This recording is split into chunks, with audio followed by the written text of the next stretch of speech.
La muerte por crucifixión es para muchos historiadores una de las penas capitales que mejor cumple su propósito, ser de las más brutales de las que se tenga registro, pues resulta en una muerte agónicamente lenta y en extremo dolorosa para la víctima en cuestión.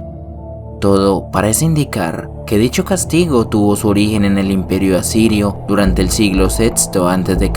y fue posteriormente perfeccionado por el Imperio Romano 3 siglos después, cuando fue introducido allí por los fenicios cartaginenses a lo largo de las guerras púnicas. Sin embargo, el motivo que nos reúne hoy aquí es bien conocido, ya que el personaje más relevante de la historia y figura principal del cristianismo, Jesús de Nazaret, fue condenado a soportar la pena de muerte por crucifixión.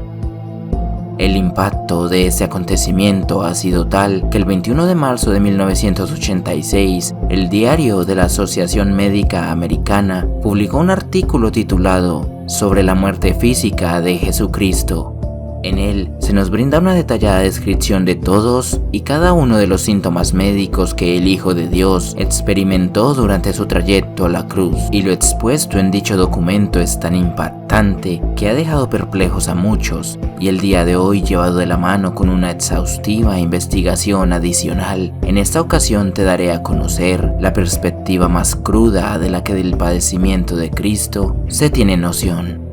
Así que sin más que decir, empecemos.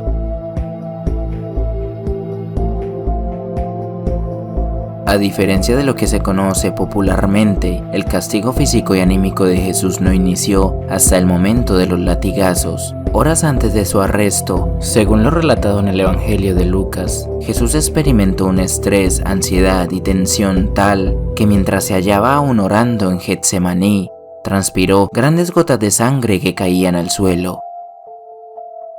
Hoy en día, gracias a la medicina moderna, se sabe que ante un estímulo tan fuerte como el desmesurado sufrimiento emocional, los vasos sanguíneos que alimentan las glándulas sudoríparas se rompen y lo que antes era sudor se convierte en sangre.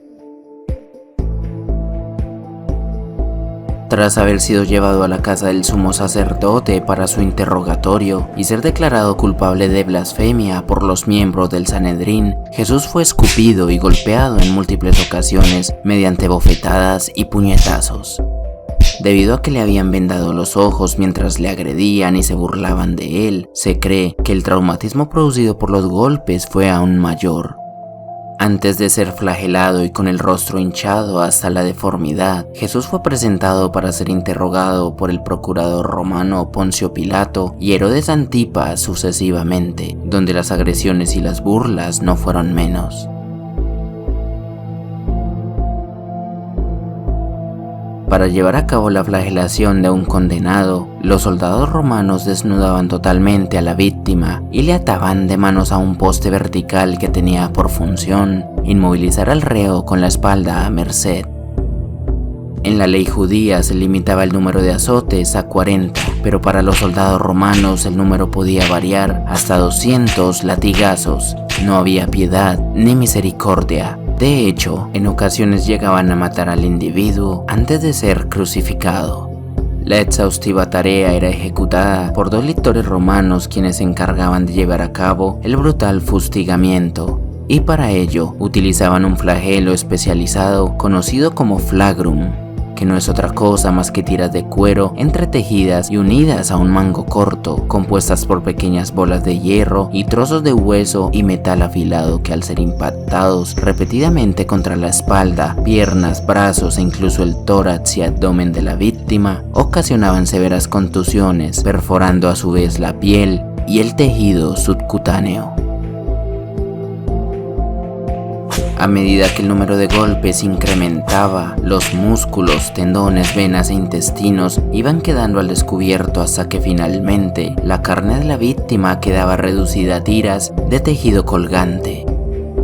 El sangrado masivo ocasionó que Jesús experimentara un shock hipovolémico, que ocurre cuando ante la falta de líquido vital en el torrente sanguíneo, órganos como el hígado y los riñones cesan su funcionamiento. Esto debido a la incapacidad del corazón para bombear la sangre y el plasma necesarios al resto del cuerpo. por lo que durante este proceso la víctima experimenta sensación de desmayo y pérdida de la conciencia, cansancio excesivo y mareo, respiración corta y superficial e intenso dolor de cabeza. Tras haber llevado el cuerpo desfigurado de Cristo al pretorio, dice la Biblia que los soldados romanos, divertidos de que aquel hombre debilitado que tenían frente a ellos hubiese afirmado ser un rey, a tono de mofa colocaron un manto sobre sus hombros, una vara en su mano a modo de cetro y una corona de espinas sobre su cabeza, la cual golpearon constantemente sobre su frente con una caña.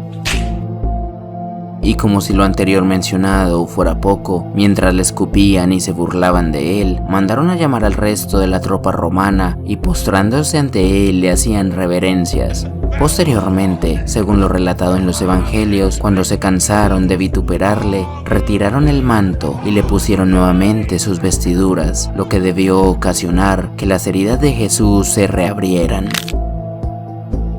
Para este punto, la severa flagelación de la mano a la sensibilidad en la piel, ocasionada por la hematidrosis, la pérdida de sangre sumado a la falta de alimento, agua y sueño, contribuyeron a que, para ese momento, incluso antes de la crucifixión, Jesús estuviera experimentando los síntomas de un estado previo al shock.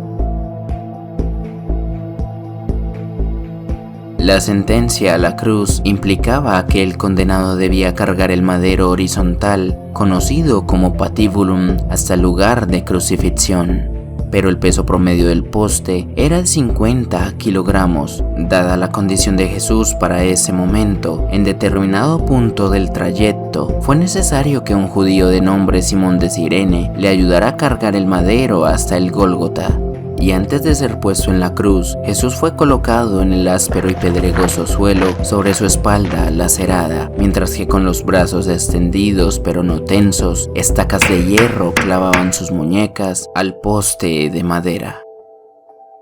Al hacer esto, el clavo de entre 13 a 18 centímetros de longitud podía llegar a perforar o romper el nervio mediano sensoriomotor que se extiende hasta el hombro. Y según lo dicho por el doctor en ciencias forenses, Frédéric Sochevy, era capaz de producir un dolor tan insoportable que ni la morfina hubiese sido de ayuda.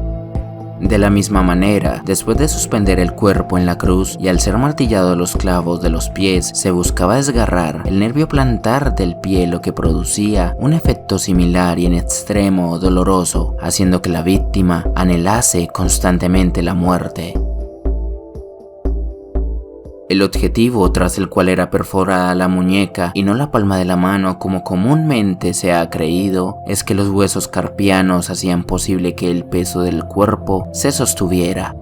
Por esta razón, una vez colocado el cuerpo de Jesús sobre la cruz, además del dolor insoportable, el mayor efecto fisiopatológico de la crucifixión era la asfixia. Debido a la incómoda posición de los brazos y el efecto de la gravedad, el intento por respirar se hacía sumamente difícil, ya que los pulmones no alcanzaban a recibir el oxígeno necesario con cada inhalación, ni a expulsar el dióxido de carbono en su totalidad, lo que obligaba a Jesús a levantar su peso empujando con los pies mientras flexionaba los codos y abducía los hombros. Maniobra que resultaba demasiado dolorosa teniendo en cuenta que su espalda debía hacer fricción contra la rugosa madera del poste vertical, colocando todo el peso del cuerpo sobre los tarsianos atravesados, mientras que la flexión de los codos provocaba la rotación de las muñecas sobre los clavos de hierro, ocasionando intenso dolor a lo largo de los nervios dañados. Este proceso Jesús tuvo que repetirlo una y otra vez durante al menos 2 horas para poder continuar respirando hasta que finalmente murió y su padecimiento terminó.